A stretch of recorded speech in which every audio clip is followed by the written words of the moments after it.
Okay, we'll get started. So thank you for joining everyone. We're conducting a webinar today regarding the campus protests that have been ongoing over the course of the last year or so, and now somewhat a feature of campus safety going forward. The title is Protests in the Face of Political Tensions, Ensuring Public Safety During Volatile Times. And we are living in interesting times.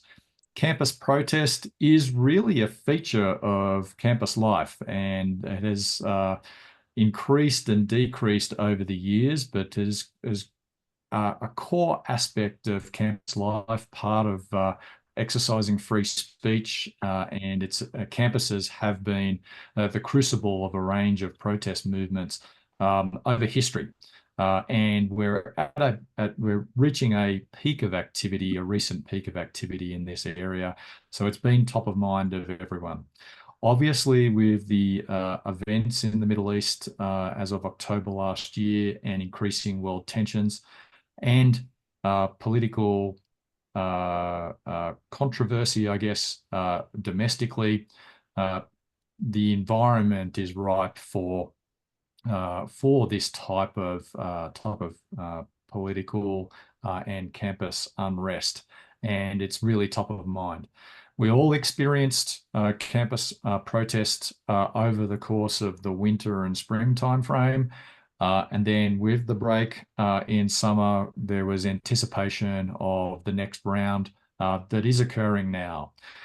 This opportunity is really an opportunity for us to hear from our peers and experts in the area, understanding what they're experiencing at the moment, and really having an opportunity just to take an hour out and bring it to top of mind and hear different perspectives. And hopefully this will trigger various thoughts and takeaways that you can take for your own campuses and going forward. And firstly, we'll do introductions. Firstly, myself, I'm Glenn Farrant. I'm CEO and co-founder of CriticalArc, and we produce the Safe Zone system that's used in campuses around the world for managing safety, security, and emergency management in all ranges of circumstances. So we're seeing these effects all around the world. And we have an esteemed panel here today, and I'll do quick introductions and then we'll hand to everyone just to do a further introduction. We have Chief Loretta Hill from USC, Chief John Thomas from UCLA, Chief Rodney Chapman from Brown, and Director of Campus Safety, Tyrone Wicks from Oberlin. So what we have is quite a range of organizations, from large public institutions, Ivy League, preeminent private institutions, and small but very high quality private institution that has campus safety also rather than police. So a range of different perspectives today. So what we'll do is we'll kick off with introductions, and if each of the attendees here could just give a introduction to yourselves, your campus. I think everyone will know the campuses you're from, but just a sense of your organization and maybe what you've experienced most recently and what's going on, and then we can go and delve into questions and more detail. So Loretta, would you like to kick off? Good morning, everyone. Thank you for being here on this really important topic, and like Glenn said, top of mind. So just a little about me. I've been in public safety, law enforcement for over 30 years now. Most recently here, the last year and a half here at USC, but over 8.5 years in higher education. So we have been back in school, USC, about a month now, maybe a little bit over a month. So we have experienced what we call our traditional protests on campus, which we have engaged with the attendees there to make sure that everything's going to go fine. So we've had a couple of protests here, and a lot of upcoming events that are getting ready to prepare. But our big thing is communication. That's our proactive approach throughout this semester. So thank you for having me. Thanks, Loretta. Tyrone, over to you. First of all, I just want to make a correction. I'm the Assistant Director of Campus Safety Okay. here at Oberlin College. We're kind of small, Midwestern college. A lot of people think that we're kind of known for protesting when we're not. Very few of our students actually engage in the protest activity, but we do encourage our students to be open and to voice their opinions on things, and so we do have protest activity that happens from time to time. This semester, fortunately, we've had some teach-ins and we had some dialogues, and so we've not had protest activity yet. So we are preparing for it as we did last year. We had some tents and we had protest activity in the last academic year, and we expect to have some this year because that is part of the college experience, right? And so we're certainly preparing for that, and I think we're doing really, really well, and our students are responding really well to some of the things that are happening here. Great. Thanks, Torrin. Appreciate that. Apologies for getting your title wrong. And John, over to you. Again, thank you for inviting us to have this very topical discussion. John Thomas, I'm the Chief of Police at UCLA. I've been in this position now for about a year and a half. Prior to this, I was in the seat that my predecessor, Loretta Hill, was at USC for 16 years, and the last 9 of those, I was the Chief of the Department of Public Safety there. I'm in my 40th year of law enforcement, starting my career with the Los Angeles Police Department. So pretty much all of my career, with the exception of 1 year where I spent at the University of District of Columbia in Washington, D.C., has been in the city of LA, where I was born and raised, and very familiar with both campuses, being an alum of both universities. I think the distinction that's important for, when you look at, well, first of all, there's a lot of commonalities between USC and UCLA, one being private, USC is private, UCLA is public, but we similar demographics. We got about the same size student bodies, Division I sports, all the bells and whistles, a lot of the same challenges, with the exception of one being private, one being public, both in an urban setting. I think we're about 14 miles away. And I think, just understanding what USC was going through and being in contact, close proximity with USC, and good relationship with, Chief Hill, we kind of knew what was coming our way prior to even getting there. And I think that, as look back over what our campuses both experience, it almost mirrors, it really does, because they've had ongoing demonstrations since October 7th. We pretty much, to varying degrees and sizes. So I think, looking at the urban setting of Los Angeles, because you have so much going on and you have a very large Jewish population, and you also have a very large Palestinian population, particularly in the west side where UCLA is located. So those dynamics kind of converged, but I think it was fortuitous to not only have worked at that campus, but also have a good working relationship and communication, so that we can kind of see what was happening on both campuses, and even some of the same individuals going back and forth between campuses. So I'll throw that out there in addition to who I am. Yeah, thanks, John. I think we'll get into relationships and open communications and what we can think about doing and build relationships in order to support each other in this. And I think that's a great initial point. So I appreciate you raising that. And Rodney, intro from you. Depending on where you are, good morning or good afternoon. It's afternoon where I am. Rodney Chapman, again, I'm the Vice President for Public Safety and Emergency Management at Brown University. That role does function also as Chief of Police. I am in my 34th year of this work, which includes 15 years of municipal policing, 19 years of campus public safety, 4 years as a safety director of a small city in Southwest Ohio.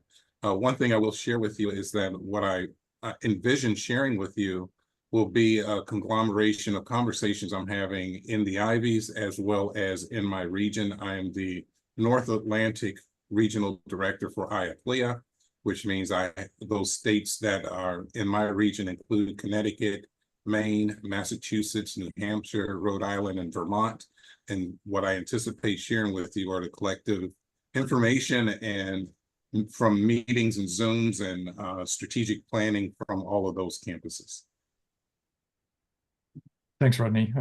Appreciate that. Really looking forward to it. So you mentioned one important thing here. It's we like to support organizations and associations. So we've been a supporter of IACLEA, and I think most of us will be members of IACLEA, and that's something we're aiming to continue to provide support and bring together and create these opportunities for all of us to get together. And it really is a privilege to be sitting on this panel with you all today. So I'll hand it back to you, Rodney, for the first question, and that is, sometimes these protests can be spontaneous. Sometimes you can kind of get a bit of a heads up that it's going to happen, or expectations that it's going to happen. Really, how can institutions proactively prepare for these types of events, and particularly in the context of the current social climate where there's various sensitivities as well? So how do you go about the proactive preparation? Well, I think conversation that we're having right now is a perfect example. This is different than some spontaneous criminal event that might happen on one of our campuses. It's predictable that it's going to occur. So we have the advantage of being able to have communication and strategy in the forefront of the event taking place. I would say primarily, you made the distinction between planned and unplanned. I think as it relates to unplanned, the things that kind of just spark up, it's important now.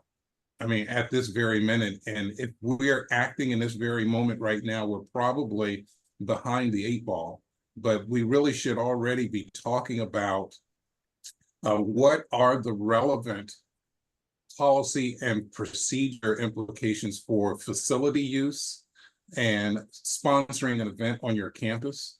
One thing that I saw with that's been very successful for a lot of campuses in our region has been these conversations created consensus on what are the necessary thresholds for our response. And those thresholds being, what do we see that will be an administrative response? What do we see will be a public safety response? What do we see that will be contacting the local municipality?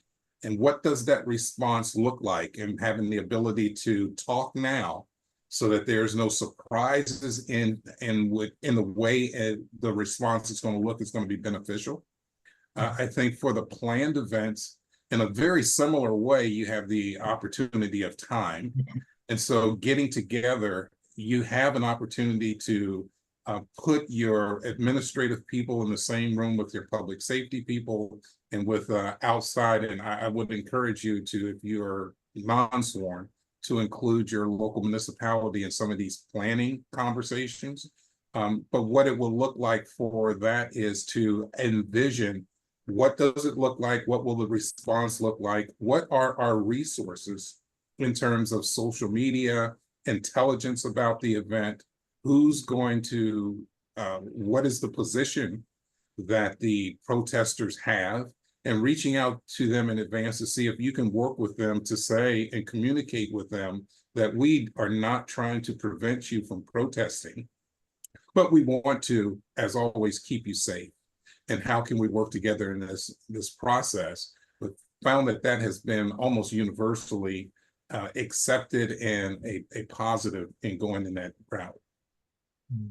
Just a quick follow-up question there, Rodney. You mentioned about determining thresholds of when different response might occur.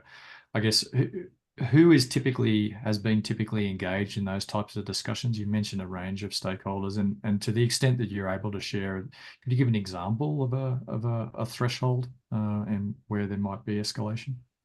Sure. So an example to start there would be that there is a banner that is unfurled out of a window some chalking or some postering. It's having those pre-planned conversations. It is understood and there's consensus around who is the responsible person for removing these things. The optics of having a uniformed public safety officer or police officer do it is not preferred. And so having these conversations in advance, you know that you can get facilities involved in that. To your first question, Glenn, related to who's involved in these pre-planned conversations, however you're constituted, but whatever group that blesses or says that an event can take place on the campus, that is usually through student activities or some similar organization, having them involved, having obviously DPS involved, also having someone representing the provost's office, because what we're seeing now is our faculty members joining the students. So we would want to have someone from the provost's office attending those meetings and someone who represents the president's voice, someone out of that cabinet. And then we can, depending on what you are hearing, we can kind of spread out a little more with inviting the necessary stakeholders into that conversation. Brilliant. Thank you. Thank you, Rodney. It was very comprehensive. Hopefully that left some space for the other panel members, but that was fantastic.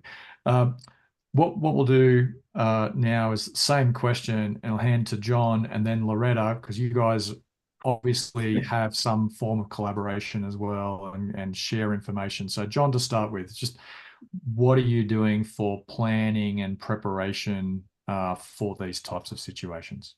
You know, Rodney was very comprehensive. I almost want to say ditto to everything he said, because it pretty much covers what not only we're doing, but what would be strongly recommended that others put in place. So I think the only thing that I would add to that is, and I think Rodney made this point at the very beginning, and that is, I think, to plan as if this is going to occur on your campus, plan as when it's going to occur on your campus, not if, because the reality of the environment today is it's happening across the country, and it doesn't matter what the size, scope, or location of the university. But I think that mentality prevents you from being lulled into this common notion. And oftentimes we see it with administrators that this cannot happen on our campus. But the reality is what we're finding out is these are very organized and very planned events once they happen. And they're following pretty much a lot of the same blueprints. So when it happens, it's too late to be prepared. You need to have those protocols and processes in place. The two other points I'd like to make sure that the university's time, place, and manner protocols are in place and clearly understood by everyone involved.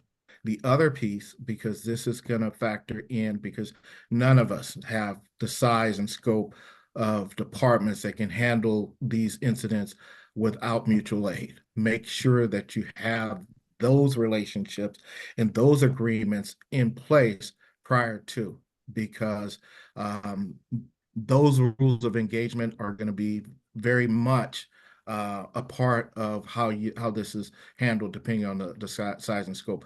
Those are just the 3 points I would add in addition to what Rodney said. Thank you. And with regards to the scope of mutual aid agreements, what types of organizations or agencies are you engaged with on the mutual aid side? Is it going to the extent of also having support from other peer organizations like other universities, or is it more the municipal and other agencies? Well, the peer organizations, universities, I think, IACLEA is the perfect place to tap into what's going on across the country. The resources, like Rodney, I'm on the board of director, and I represent the Southwest region, but there's a wealth of information that's available to tap into to find out what are best practices and lessons learned. So I think that's valuable, but also, the relationships that you have with those responding municipal entities that are not very well astute when it comes to the dynamics and politics and the cultures of university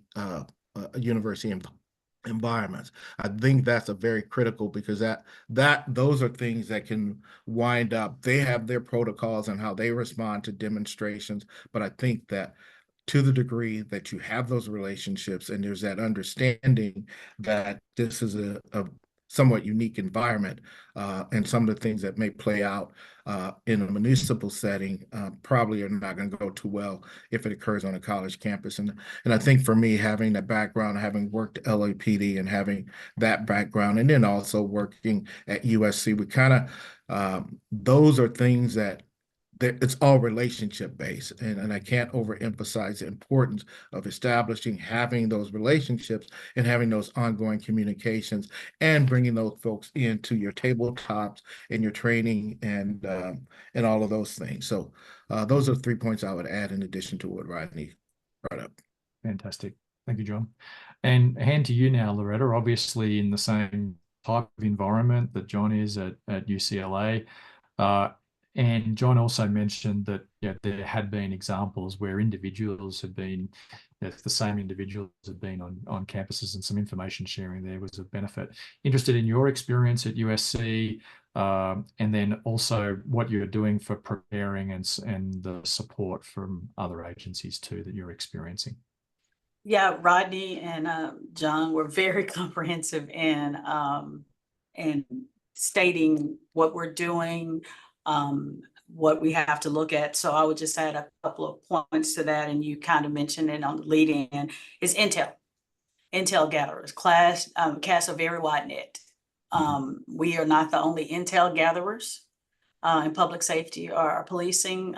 Communication gets intel, the president's office gets intel, religious life gets intel, student groups gets intel. So all of these people have intelligence that may be actionable, maybe not, but at least it gives us it gives us the tenor of the environment. It lets us know socially what's going on, because we may not know all of that. So I would say when you're doing intel, don't keep it just in public safety or policing. Cast a wide net and allow others to be intel gatherers for you and have a way to get that information that may be actionable or not, but cast a wide net. And, people, as Rodney mentioned, different people at the table, make sure that, especially JT mentioned it too, time, place, and manner, make sure your general counsel is on board. You want that person on board, because at the end of the day, they're going to be the people that are there explaining our actions. Right. Or inactions, but explaining our decisions. So to make sure that they thoroughly understand what that criteria is, that escalation scale, is it an administrative, is it criminal, when do we switch over, and that is clearly discussed. And to that point, and John mentioned this too, that not only when you have your plan and all those stakeholders at the table, exercise your plan. Tabletop your plan, go through, okay, if this happens, then this is what we'll do. You can't do every scenario, but at least people are thinking, who makes that call? Because in the moment, which we did in the winter and the spring, we were determining at that time who makes the call. Now we can say in advance who's going to make the call and at what time, and who's the decision maker, who needs to be at the table. And then the last point, John also mentioned, and I'll just elaborate on a little bit more. There's different rules of engagement when you invite other people to your campus.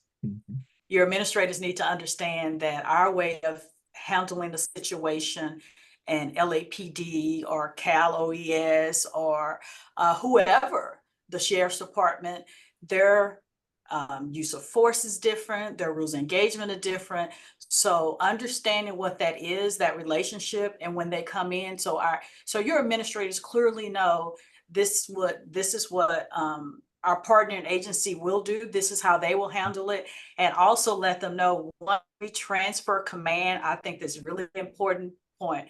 Once we transfer that command to them, then they become the incident commander for that scene, and it's no longer us. And just to make sure your administrators just understand that they will have to, because they'll have different tools, they'll have different tactics.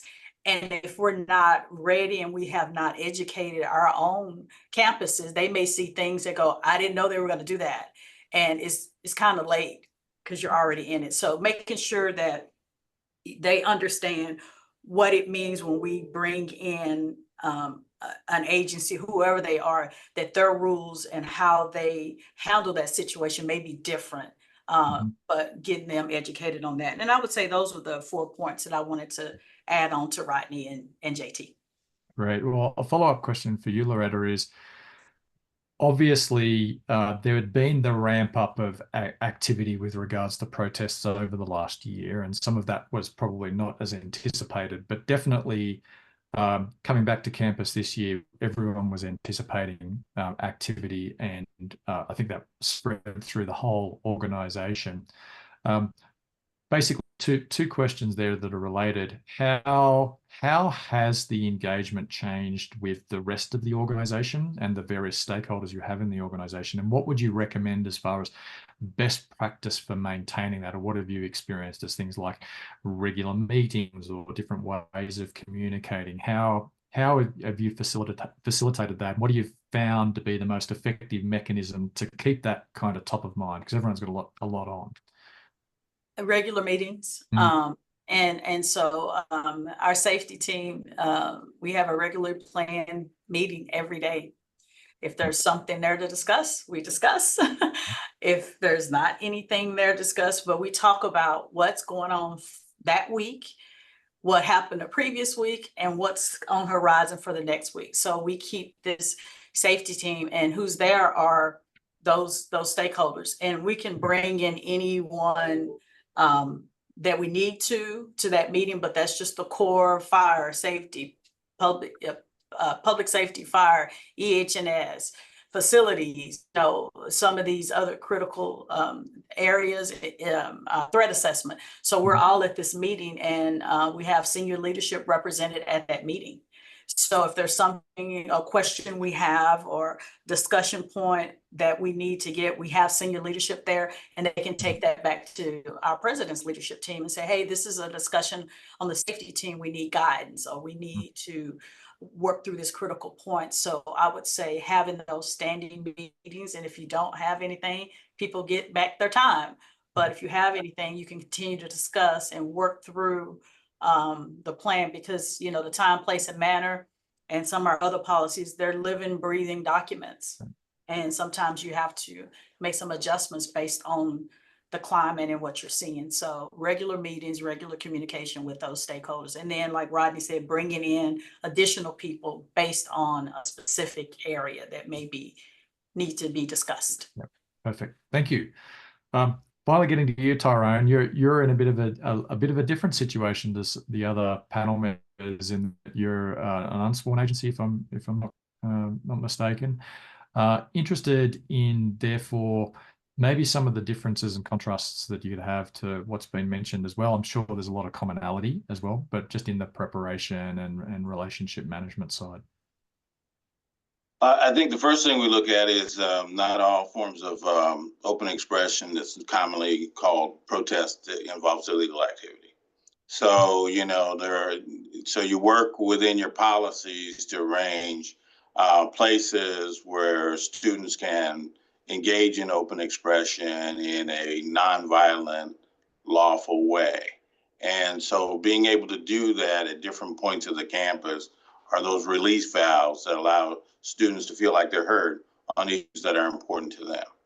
So, I just start out that, I think sometimes you see these things and they're talking about these really crazy protests that go on all over, but not all of that it involves illegal activity. The second thing is making sure that we're a private campus. So unlike some of the other schools that are represented here, we don't have to allow outside people on our campus. So that helps us a lot because we have schools where the public is allowed to come and be on the campus. It's a little more challenging for them. And so we work through that through all of our policies and making sure that all of our policies involving open expression really kind of hits on all of those issues. And to Rodney's point earlier, and he's made this before, and I hope people are listening. If you're at this stage and you've not been talking to all the stakeholders, you've not been gathering the intelligence, everybody who's involved in giving you your backup and mutual aid on the events when they do go south, if you've not made those connections, you're way behind the eight ball, because those all open expression can end up being a situation where there's illegal activity, where there's violence and all those things. So you have to have those plans in place. Absolutely. Thank you. We'll move on a little bit of a change of direction here as far as managing these types of situations in the current day and age where technology is quite a factor. I think, Loretta, you mentioned about kind of the intelligence side and trying to understand the temperature on campus and kind of anticipate levels of activity. Part of that is available via things like social media and messaging platforms, or at least people can be made aware of that. Those platforms can also be used for organization, and those platforms also are mechanisms for communicating and engaging with the population as well. So there's multifaceted aspects around technology and communication. Maybe I'll go back to you, Loretta, and start there. But what's your perspective on how those communication platforms have changed the game, both in terms of organization of events, the ability to understand what's happening, maybe even as at the temperature level, and then also as proactive means for engaging? How do you see that whole scenario? Yeah, I mean, the technology that's available now is tremendous. It has changed so much in my 30 years. And we really have to lean in to what's there. It's a lot of open source information. One thing our groups do is they organize on these different platforms. You got to be on those platforms. You have to have somebody, like I said, it don't have to be just you. You cast this wide intel net, but you have people that are just looking to temperature. Did something happen on the East Coast that would trigger the West Coast? Did something happen here? And we're constantly doing that because it have an impact. Did something happen at UCLA that will have an impact here, and vice versa? Did something happen here and then it's going to impact at UCLA? And so utilizing open source, these different platforms. There are platforms you can't get to, and people take the conversations off of those platforms, and so you don't have visibility on it. But what you do have visibility on is how people are feeling based on the comment section. It may not be the announcement of the event itself, but the temperature can be found in the comment section a lot of times. So just having people that are really astute and really leaning into social media is our friend, social media is our friend, social media is our friend, and just gather what we can from there and utilize that in our planning efforts so we can try to be more proactive. We really haven't, and I can say this for us, how to proactively use our social media other than we're open to feedback. We want to hear your voices. We tell people go to college to find their voices. So we want to create an environment where demonstrations, whatever the issue or topic may be, people can do that. But we also have to create a safe environment for them to be able to do that, and that we can continue educating our educational programs to those who are not involved in that. And so we try to utilize, and I think we can always do a better job, utilize our social media platforms to talk about, hey, we want to hear your voice. We have these listening sessions. We have opportunities for students to talk directly to us. So continue to do that, put that out there, but also just listening to them, listening to what they're putting out there so we can kind of anticipate what may be happening. If not on our campus, we can talk to our colleagues at IACLEA. This is what we're hearing. So it may be something coming. Yeah, great. And well, just a follow-up question that I'll also add to everyone else's question in this area. Are there any particular tools or technologies you're using or you're aware of or curious about for engaging with social media, understanding what's going on, or even coordination on your side? It's new to me. I'm on Facebook, so I'm old. Yeah. Nobody's talking about this on Facebook. So leaning, like when I say leaning into Right. our people and our employees and that wide net that are here that understand all the conversations are not happening on Twitter. Right. You know, there's Snapchat, there's Instagram, there's all these other places, and you know, I don't have them. So understanding that these conversations are happening in all these different places and have people in those spaces that they can see what's going on. So just understanding what's out there, and then like I said, just leaning into the fact that our younger people, our generation, our college students are using those platforms to communicate with each other. So we need to be in those platforms. Yeah, great. Can I'm going to send you a Facebook request. Hey, Glenn. Yeah, please go. Yeah, that'd be great. One thing I want to share too, as we're talking about the technology piece too, it's important and I can unequivocally say that I'm an expert in all of this. And the reason I can say that I'm an expert is not because of what I know, but where I'm plugged in. And so there are organizations with state organizations, there are athletic conference organizations. I'll always plug IACLEA and our connections platform, where I can reach out and say, does anybody have a policy on? Does anybody have a tabletop regarding this? How has anybody experienced whatever? And I've got the vast network of everyone from IACLEA willing to share that. And it makes me, as they say, you can't be a prophet in your own land. It makes me look far smarter than I am. But I also would say as well, a lot of us as first responders, we have technology like FirstNet.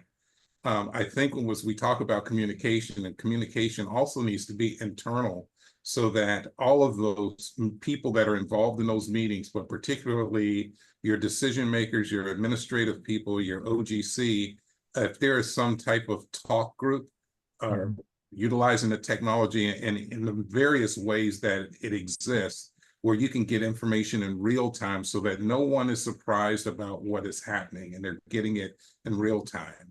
And then, Glenn, I would imagine this could be a plug for yourself, because all of us have mass notification platforms on our colleges and uniforms, and there are avenues to create subgroups too, to communicate what it is that we're hearing, seeing, thinking about, or being rumored, and using those to also dispel misinformation that's being put out there. Right. Yeah. And I think the major point there, Rodney, that I'd reinforce is the real-time nature of it. There's some of these situations can happen quite quickly, or things can change quickly, and having ways of engaging that set of stakeholders appropriately, quickly, and effectively is really important. And then also some of these situations can be quite dynamic across a physical campus and can physically move. So understanding where people are from your own resources, not say the protesters, but your own resources. If a situation occurs and flares up, being able to deal with that. So that is something that we I guess have a focus on and expertise on, and see as an important aspect to that. But one thing I'd reinforce there, Rodney, is what I'm seeing across the industry is ensuring that there is great connectivity amongst those decision makers. Things like we see quite commonly Slack used for real-time communication or messaging groups, so that those teams can be informed, get together very quickly, make decisions quickly. It's like what we're doing here on Zoom, but basically we've got the technology to engage, make decisions, ensure we're doing the right thing, get the clearance to do to take the next action, make sure everyone's informed. So that's one area where I see technology really helping, and it's quite a common thing we're experiencing when we're on campuses, the use of especially the instant messaging across the organization, combining that with a situational view. Yeah, very important. And Glenn, can I add something? One of the other things, and I think Loretta touched on it, is I think, well, I think the real time is very important, and tapping into those open sources, but it's also the vehicle by which they mobilize significant numbers of individuals that may not be on your campus to respond to your campus. And we saw that quite frequently, that call for help that would go out. So I would add that, you should have someone actively mining social media for chatter and things that are relevant to your campus. Now, I know that there are softwares that will do that, but I think the best is to have someone on your staff that's designated to just look at open source information relative to your campus, because that's a mechanism where we've seen where they have been able to send that call for other individuals to show up on your campus very quickly. Uh, uh, but you've got to be aware of what's going out there. I think you have to, in absence of maybe real time, you've got to have somebody that's designated either in your threat assessment side of the house, or someone that's looking at social media chatter relative to your campus as much as possible, if not at all times. Mm-hmm. Yeah, there is a lot of information there, and any heads up, however, small the heads up window might be, is very, very valuable. Tyrone, I'll throw to you.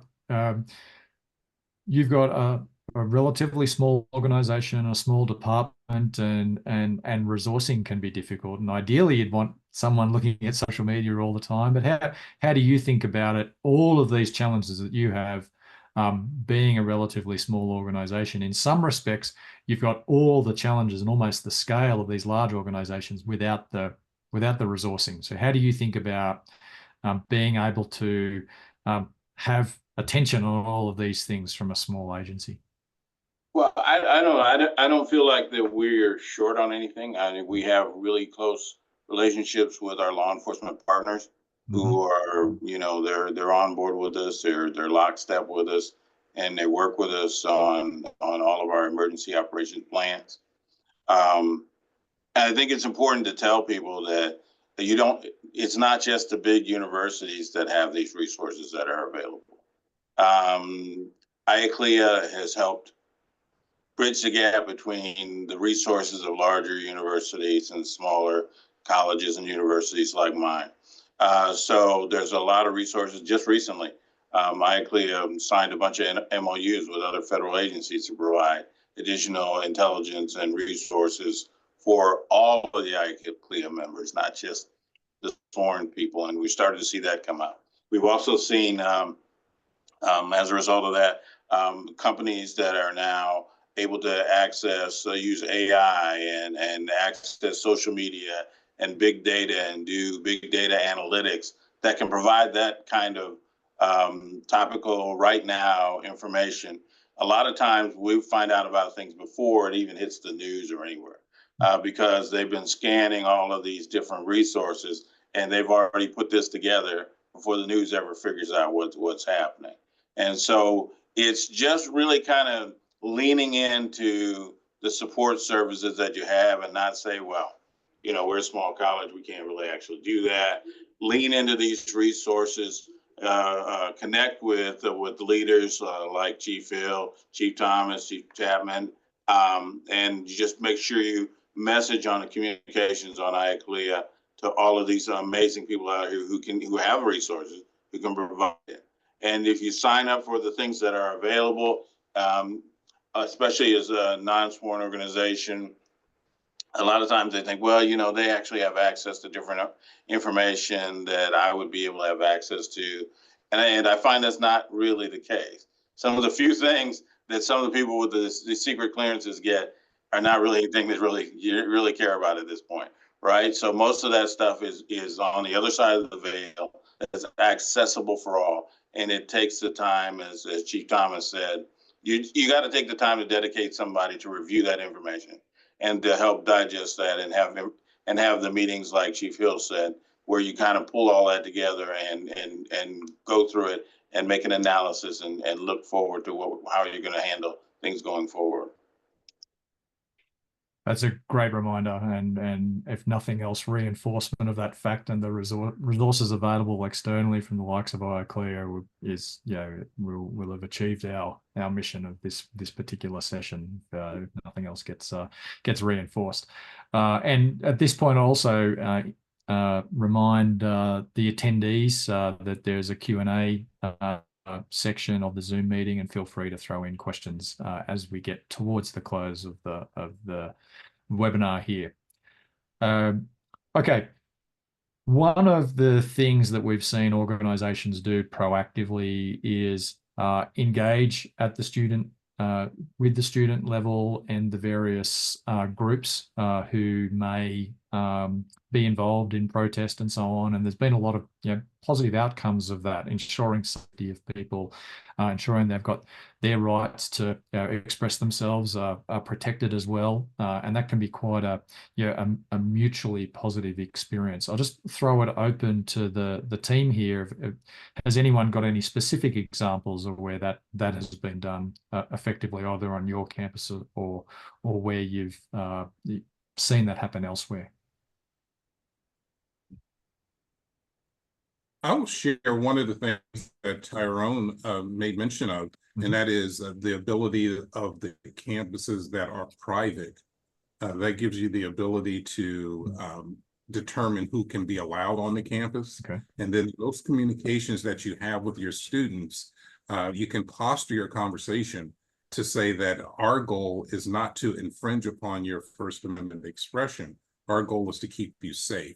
And there have been some colleges and universities in my region that have had success with, when there has been protest activity on a private space, of being able to go to the students and ask, and periodically throughout a protracted event, of saying, in the case of the encampments specifically, is we're going to go through and just check IDs and make sure that you belong on the campus. And that communication with the students has also yielded, because they want to protest. They want to engage in this behavior. They have been proactively reaching out to their campus public safety and saying, we're out here doing this, but we don't know those people over there. And that's been a very strong benefit of what has taken place with some of these. And to your point, that's exactly what happens. And so you get to meet with these organization leaders and say, our purpose here is to protect everybody, make sure everybody's safe. And so when it comes to outside agitators that might come in, we have proposed that, and we gotten responses like text messages and emails from students that are engaged in that, taking pictures and sending us emails saying, we don't recognize this person. Are they okay? And, having our officers respond to those areas, and if they don't belong on campus, ejecting them from campus immediately. So having that kind of cooperation with students is exactly right. Rodney was exactly right when he said that. And I think it's a balance, because we don't always know, especially back in the winter and the spring semester, who are our students and who are outside people that come in. But we always, and we were communicating to our students that you have every right to be here. You have because we're private, you have every right to be here and follow the rules and have your demonstration. But if other people come in and don't follow the rules, affects you. Your ability to schedule another pre-planned event, your ability to move about the campus, that these people, so, you need to, it's like herding cats of your own people. I know you can't control who comes in. When your group who wants to be part of us, but they need instruction too on these are the rules. And I would encourage, we are, when I say we USC, but we got this from other universities, that we put our rules out, publicly displayed that are out. We've noticed that around the country. So people, when they are protesting or demonstrating in a particular area, that everybody's aware of the rules, whether they're students, faculty, staff, visitors, or outsiders, you know, you clearly see these are what the rules are to be here, to continue to demonstrate. So I just say it's a balance. And the reason I say that, because you don't always know who's in that group. So we encourage our students to, in lack of better terms, police themselves, like determine who's in your group. Because if you want to continue to have this relationship and to demonstrate, you can't let outsiders come in into your house of education and demonstration and create this issue where now we're having to address you in a different way because these outside people are not following the rules. So make sure that the people that are part of your group are following the rules. Yeah, it's in their best interest, actually. Yeah. You know, and I will add to Tyrone's point, the ability for you to have your students identify individuals and say, hey, this is somebody that is not one of us. This is not a student. This is someone who is causing, that we're concerned about. But again, back to relationships, you've got to establish those relationships long before you have that crisis where the students feel that you are approachable and that you will be receptive to that information. So the development of those student relationships with your personnel are critical, and even become more valuable and critical when you have incidents such as this, where, you know, those pieces of information can enhance the safety of everyone involved. And John, I guess you're the representative of the big public universities here on this panel. Any differences? We heard about some of the flexibility maybe that private institutions have. Could you contrast that, if there is any contrast, with a large public? You know, I think you know, there's a misnomer that, you know, certain things in a private you can do. Yes, and certainly there are. But I know for here in the state of California, courts have pretty much determined that even if you're private and you act as if it's a public space, you got to treat it like a public space, because you can't just say that, you know, we want you off our campus now because of X, Y, and Z. There has to be articulable reasons for it, because if you do that, your bookstore, you know, you're saying they can't go to the bookstore, and this is, so you've got to look at it from the lens of, you know, ensuring the rights of everyone, and you can't just evoke the private, you know, when it's convenient. There has to be articulable factors, and obviously in USC's case, yes, that existed, and yes, they had every right to do those things.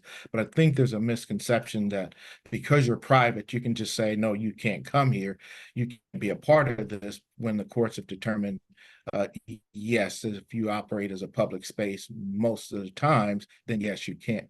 They have a right to be there. So I think that's a distinction that can get someone somewhat confusing at times, but I certainly wished at times I was a private institution like I had at USC, where they could close it off, you know, Right. because, you know, it is a closed campus between certain hours, you know, so there is a precedence for them doing that for safety reasons. UCLA being public, there is just nothing in place. It's a public institution 24/7, 365 days a year, and it causes some very unique challenges. But at the same time, I think you still have to have those policies and procedures in place. They have to be very, very, very much, as to the degree you can, on display, and people have to be aware of what is permissible as far as acceptable First Amendment expressions versus, you know, those that compromise the safety of others and limit the free expression of others as well. You make a really great point with regards to private institutions, and that's why a lot of our policies are geared around making sure that we are constantly exercising our rights as a private institution. Because the day you stop doing that, it becomes a public institution, just maybe in name only. But still, the courts are not going to support that you're a private institution if you have it open all the time, and everybody can go wherever. So our policies and procedures are about making sure that we're always exercising our rights as a private institution to remain private. not because we don't want to be a part of the landscape or the community, but it's just another tool to help protect our students, to make sure that they're able to be in this space and they're able to live, work, and learn in an exclusive environment without having to deal with some issues that they have to deal with from people coming on campus and interfering with those efforts. That's a fantastic point. Thanks, Tyrone. And we're coming up on time. So what I'll do is I'll just hand to each of you for 30 seconds to a minute or so. Just any takeaways, maybe anything you would want to share at the end, what you might be expecting over the course of this next year. Is campus protest here to stay for the foreseeable future, for example? So Rodney, would you like to kick off?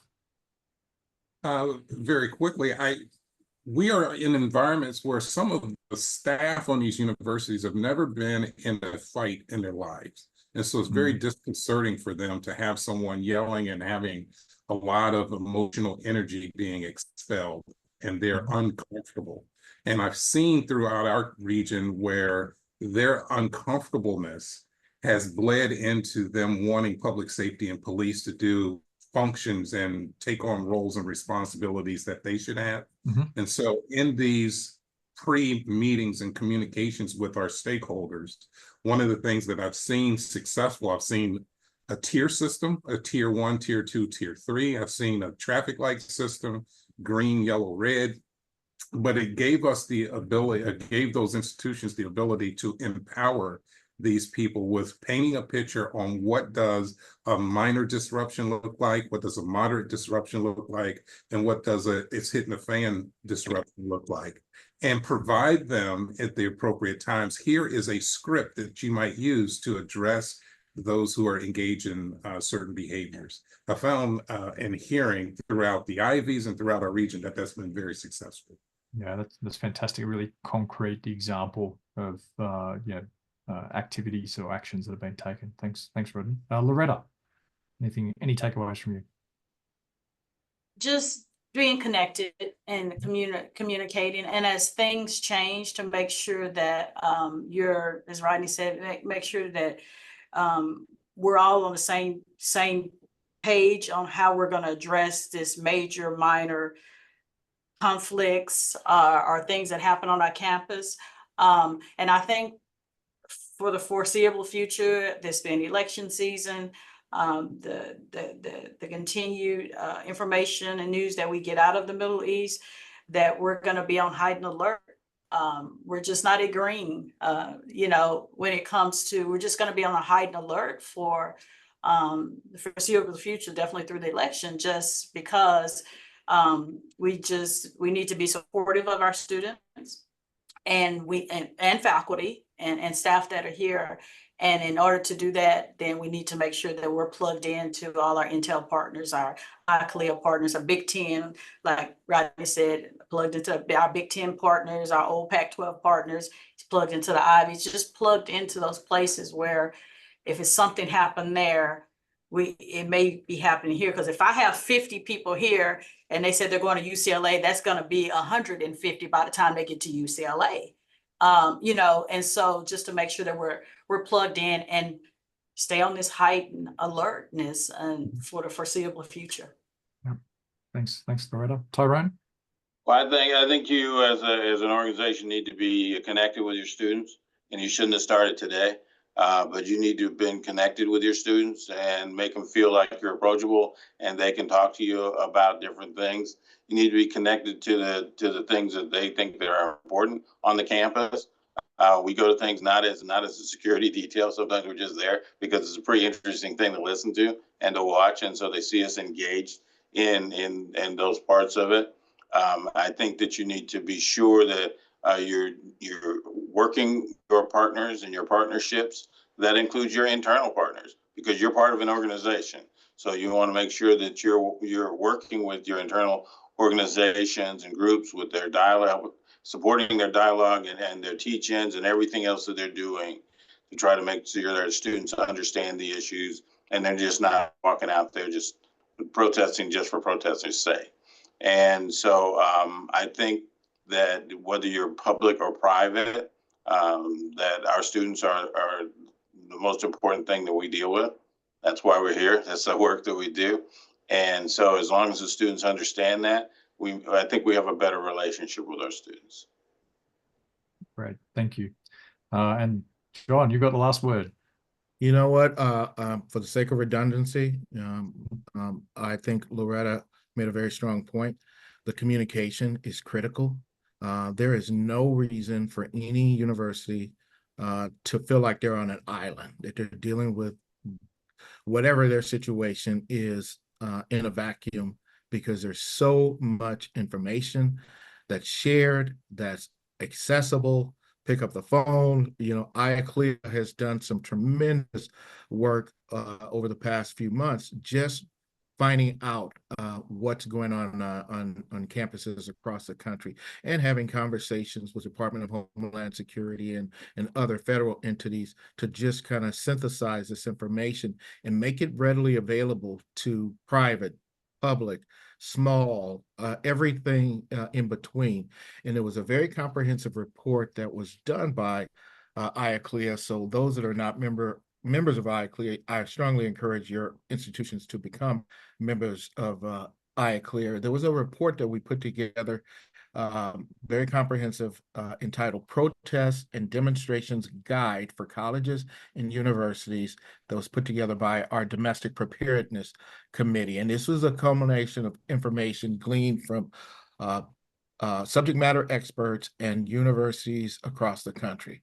So I strongly encourage anyone that's thinking about the possibility of this happening. As I said before, it's not a matter of if, it's when. And you got to prepare and have that mindset of when it happens. But there's a lot of resources, information available, including institutions that you can just pick up the phone and just say, hey, have you guys seen this? What's best practices this? And so that's my parting shot, is that I encourage other institutions to be part of this network.